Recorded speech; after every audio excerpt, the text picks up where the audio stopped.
ಭವಿಷ್ಯದಲ್ಲಿ ನೀವು ಸಿಎಂ ಆದ್ರೆ ಸಹಕಾರ ಖಾತೆಯನ್ನ ನೀವೇ ಇಟ್ಕೊಳ್ಳಿ. ಡಿಸಿಎಂ ಡಿಕೆ ಶಿವಕುಮಾರ್ ಅವರಿಗೆ ವಿನಂತಿ ಮಾಡಿದ್ದಾರೆ ಸಚಿವ ಶಿವಾನಂದ ಪಾಟೀಲ್ ಅವರು. ಉಪಮುಖ್ಯಮಂತ್ರಿಗಳಲ್ಲಿ ನಾನು ವಿನಂತಿ ಮಾಡ್ಕೊಳ್ತಾ ಇದ್ದೀನಿ. ಹಿಂದೆ ಸಹಕಾರ ಸಚಿವರಾಗಿದ್ರಿ, ಈಗ ನೀರಾವರಿ ಸಚಿವರಾಗಿದ್ದೀರಿ. ಮುಂದೆ ಭವಿಷ್ಯದಲ್ಲಿ ನೀವೇನಾದ್ರೂ ಸಿಎಂ ಆದ್ರೆ ಈ ಸಹಕಾರ ಖಾತೆಯನ್ನ ನೀವೇ ಇಟ್ಕೊಳ್ಳಿ. ಡಿಸಿಎಂ ಡಿಕೆ ಶಿವಕುಮಾರ್ ಅವರಿಗೆ ಸಚಿವ ಶಿವಾನಂದ ಪಾಟೀಲ್ ಮನವಿ ಮಾಡಿಕೊಂಡಿದ್ದಾರೆ. ಉಪಮುಖ್ಯಮಂತ್ರಿಗಳಲ್ಲಿ ನಾನು ಈ ರೀತಿ ಮನವಿ ಮಾಡ್ಕೊಳ್ತಾ ಇದ್ದೀನಿ. ಹಿಂದೆ ಸಹಕಾರ ಸಚಿವರಾಗಿದ್ರಿ ನೀವು, ಈಗ ನೀರಾವರಿ ಸಚಿವರಾಗಿದ್ದೀರಿ. ಅದೇ ರೀತಿ ಮುಂದೆ ಸಿಎಂ ಆದಾಗ ಸಹಕಾರ ಖಾತೆ ಉಳಿಸ್ಕೊಳ್ಳಿ. ಶರದ್ ಪವಾರ್ ಸಿಎಂ ಆದ್ರೂ ನೀರಾವರಿ ಹಣಕಾಸು ಖಾತೆಯನ್ನ ಅವರೇ ಉಳಿಸ್ಕೊಂಡಿದ್ರು. ಸಹಕಾರ ಚಳುವಳಿ ಬೆಳಿಬೇಕು ಅನ್ನುವಂಥ ಹವ್ಯಾಸ ಅವರದ್ದಾಗಿತ್ತು. ಹಾಗಾಗಿ ಭವಿಷ್ಯದಲ್ಲಿ ತಾವು ಕೂಡ ಸಿಎಂ ಆದ್ರೆ ಸಹಕಾರ ಕ್ಷೇತ್ರಕ್ಕೆ ಆದ್ಯತೆ ಕೊಡಿ.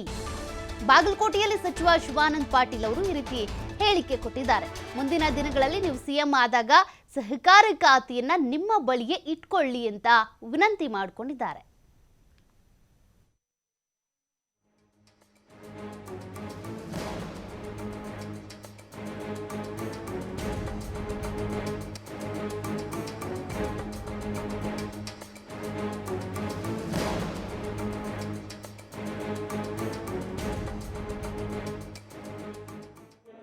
ವಿನಂತಿ ಮಾಡಿಕೊಳ್ಳುತ್ತೀನಿ. ತಾವು ಕೂಡ ಸರ್ಕಾರಿ ಸಚಿವರಾಗಿದ್ರಿ. ಇವತ್ತು ವರ್ತಮಾನ ನೀರಾವರಿ ಮಂತ್ರಿಗಳಾದರೂ ಕೂಡ ಭವಿಷ್ಯದಲ್ಲಿ ತಮ್ಮ ಕಾಲಮಾನದಲ್ಲಿ ಹ್ಯಾಕ್ ಶರದ್ ಪವಾರ್ ಅವರು ಮುಖ್ಯಮಂತ್ರಿ ಆದರೂ ಕೂಡ ಅವರು ನೀರಾವರಿ ಖಾತೆ ವಹಿಸಿಕೊಳ್ಳಿಲ್ಲ, ಇವತ್ತು ಹಣಕಾಸು ಖಾತೆ ವಹಿಸಿಕೊಳ್ಳಿಲ್ಲ.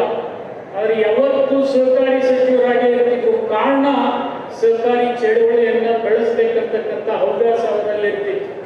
ಭವಿಷ್ಯದಲ್ಲಿ ತಾವು ಮುಖ್ಯಮಂತ್ರಿಗಳಾದ್ರೆ ಈ ಸರ್ಕಾರಿ ರಂಗಕ್ಕೆ ತಾವು ಹೆಚ್ಚಿನ ಆದ್ಯತೆಯನ್ನು ಕೊಡಬೇಕಂತೇಳಿ ಅವರಲ್ಲಿ ನಾನು ಕಳಕಳಿಯ ಮನವಿಯನ್ನ ಮಾಡ್ಕೊಳ್ತೀನಿ. ನಾನು ಸನ್ಮಾನ್ಯ ಉಪಮುಖ್ಯಮಂತ್ರಿಗಳಲ್ಲಿ ವಿನಂತಿ ಮಾಡಿಕೊಳ್ತೀನಿ. ತಾವು ಕೂಡ ಸರ್ಕಾರಿ ಸಚಿವರಾಗಿದ್ರಿ. ಇವತ್ತು ವರ್ತಮಾನ ನೀರಾವರಿ ಮಂತ್ರಿಗಳಾದರೂ ಕೂಡ